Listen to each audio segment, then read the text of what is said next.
Hello and welcome to the home of the Ghost Owl as we continue our Dwarven faction focus. We've covered the faction rules and how to build a list. Now we're going to start taking a deep dive look at the units. First up with the characters, part 1.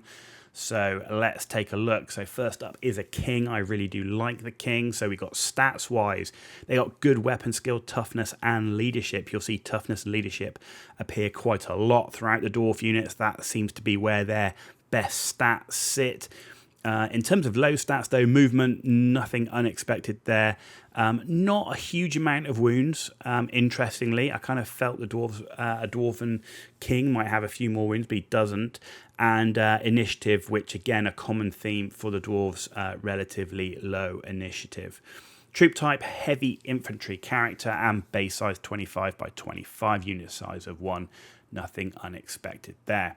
Equipment wise, he comes with a hand weapon and full plate armor, which is nice. So starting off with that 4+ armor save. Plenty of options, being able to take a great weapon, a crossbow, a handgun, pistol, shield. Shield obviously always good, that will push you up to a 3+ armor save. However, if you're using a great weapon, which can also be quite interesting because the dwarves have such low initiative, that the great weapon, meaning you strike last, is not so much of a downside, but you do get that +2 strength, so that's quite nice. And he can take up to 125 points of weapon, armor, or talismanic runes. And he can also take an Oath Stone. So Oath Stones, essentially challenges issued cannot be refused. And in addition, character and unit they have joined automatically pass panic tests, but cannot flee as a charge reaction. So an interesting thing, not something I lean heavily into. While challenges are cool and thematic, they're not all, they're kind of things that don't happen that much. So in terms of the amount of, points for use, how efficient is it? That's the question. How often are you going to get to use it? Okay, next up, so the king has an option for shield bearers. I really like the shield bearers option, and this is something that certainly I would consider using on my king most of the time. So you've got the shield bearers themselves, which have weapon skill 5, strength 4, initiative 2, and attacks 3. And that also gives the king +3 wounds, which is really nice, helping mitigate that issue that we saw earlier where his wounds kind of felt a little bit low. Base size 50 by 50, so fits nicely in infantry units that have 25 by 25 mil bases, essentially taking the space of 4 of them. Unit size of 1, and their equipment is a hand weapon. Now, he has a special rule which is born aloft, so a model with this rule consists essentially of 4 models, the character and 3 retainers, occupying a single base and acting as a single entity. This model has a split profile cavalry, and in all other aspects it is classed as heavy infantry.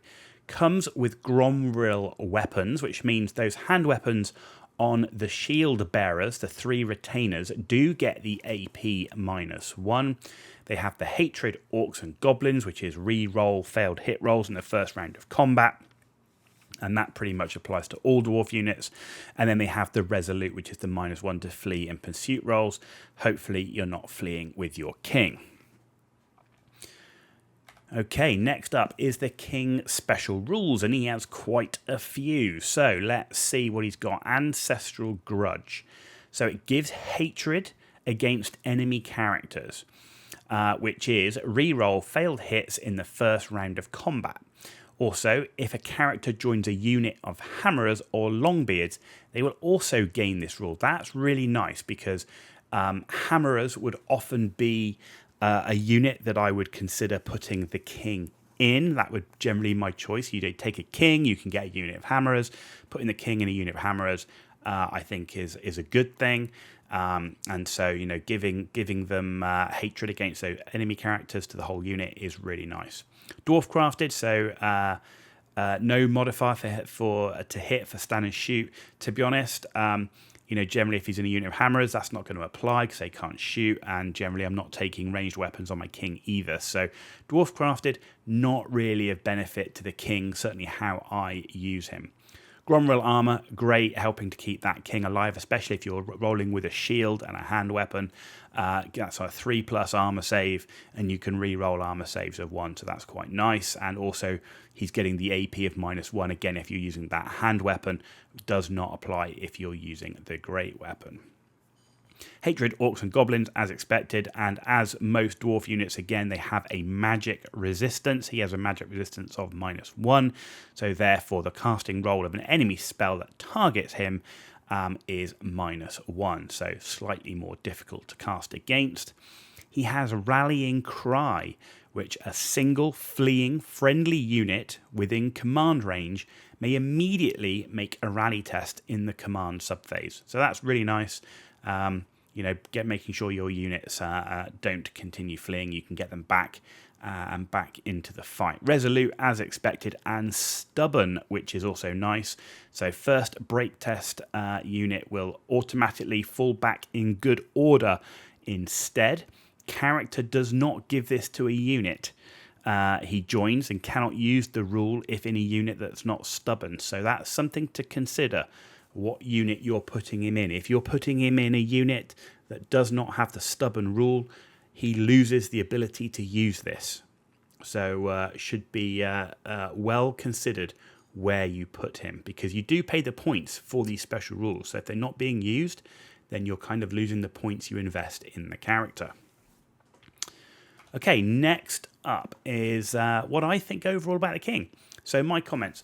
I expect to take a king in most of my army lists, allowing a unit of Longbeards as core and a unit of Hammerers. I really like Hammerers, and having Longbeards of core is nice because that does give you a kind of a durable line infantry unit in your core section. So a nice unit to make up your core tax. My preferred role, as I've said, is leading a unit of Hammerers, focused on dealing lots of attacks against units rather than killing characters and monsters, though he does obviously confer that hatred to enemy character. So put him in that unit of Hammerers, and they're going to go out there and they're going to be, for want of a better term, the hammer to some of those anvil units out there. Hammerers, not the most durable compared to others, but the king really enhancing their damage output. I'm not sold on the Oath Stone. As I said, you got to work out the points you spend versus the amount of times you're going to use it. So unless you're spending a lot of points on runes to make the character essentially a character killer against others, do you really want to put him in a duel, or do you want to keep him safe in that unit of Hammerers? Most of the time, I like to keep my characters cheap, taking the cheaper runes. So no Oath Stone, cheaper runes, and focused on keeping him in the unit. As I said before, I really like the shield bearers. +3 wounds, really nice. You're essentially gaining +3 attacks, weapon skill 5, strength 4, AP -1, which is great value for the points. So I really like the shield bearers. In terms of runes, you would consider, so Master Rune of Scalf Blackhammer. I mean, that's really nice. He doesn't have the best strength if you're using a hand weapon. So to always wound on 2+ is nice, but that's a really expensive rune.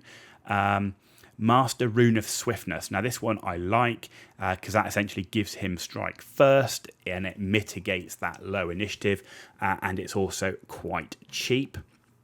Rune of Might is also a nice one. That +1 strength, it's cheap. You can take more than one. Though if you're getting to the point where you're taking 3 of them, well, you're kind of getting to the point where you might as well take the Scalf Blackhammer Master Rune.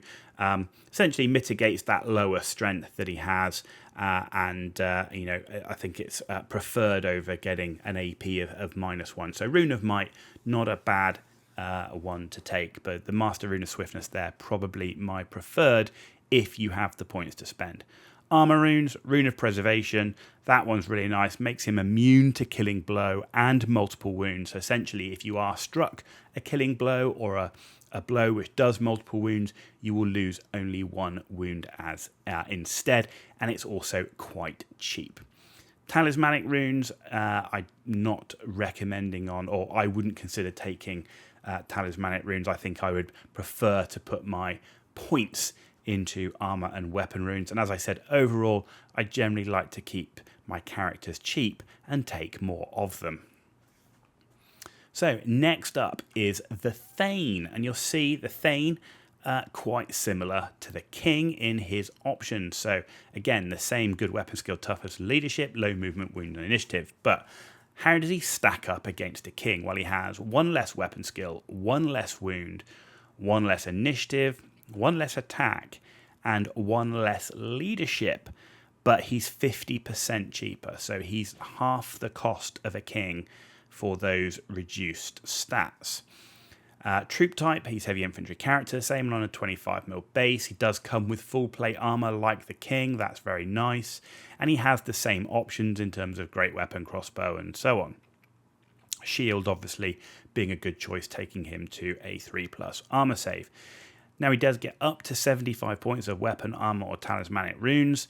And he can take he can become a battle standard bearer for 25 points, and then can take a standard rune with no points limit, which is nice. He also has the option for an Oath Stone, so you could take essentially a cheaper Thane, kit him out with some character killing runes, and use him for duels. But again, not really something. If I'm taking a Thane, often it's because I want to use him as a battle standard bearer, and I think he has more use in that role.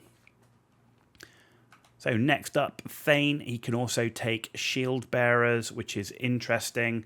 It's on the list that he can take shield bearers, though it's not something I would ever imagine, and it kind of doesn't feel like you'd have a Thane with shield bearers, so kind of doesn't fit for me. I like shield bearers and the King, I wouldn't take it on the Thane. Right, in terms of special rules, exactly the same special rules as the King, the Ancestral Grudge. So he is also going to give hatred enemy characters to any unit he joins.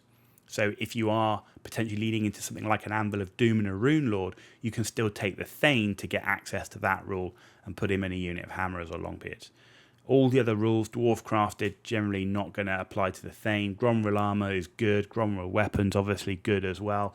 And that's going to give the Thane, if he is taking a battle standard and he's got a hand weapon, he's going to get that AP of -1. Not a bad thing. The magic resistance as well is nice. Rallying Cry is nice. And also then Stubborn. So he is also got to think about the units you put the Thane in, because if they're not stubborn, he's not going to use it.